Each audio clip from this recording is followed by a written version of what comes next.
Actually, ang ugat ng hukuman na ito ay Estados Unidos mismo ang nagpasimuno.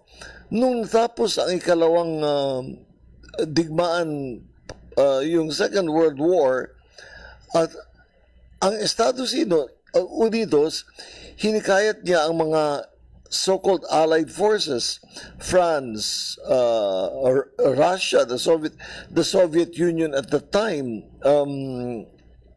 Australia, New Zealand, hinikayat niya sila na magtatag ng dalawang ad hoc military tribunals, yung tribunal ng Nuremberg at tribunal ng Tokyo, na sila ang naglitis sa mga pasimuno ng Second World War among the Germans and among the Japanese. And as a result of those trials, marami ang nabitay nga. So, the international tribunal to try war crimes is not new at all. Ang bago lang dito sa International Criminal Court, hindi na ito ad hoc. Ito isang permanentang hukuman kagaya ng International Court of Justice.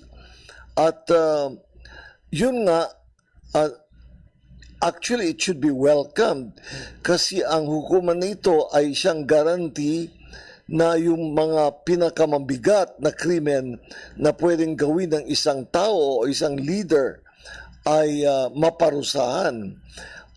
There are 4 crimes na pinaparusahan ng International Criminal Court, and these are the crimes of genocide, pag pumatay ka ng tao sa kadahilanan sila ay membro ng isang ethnic, racial, or linguistic group,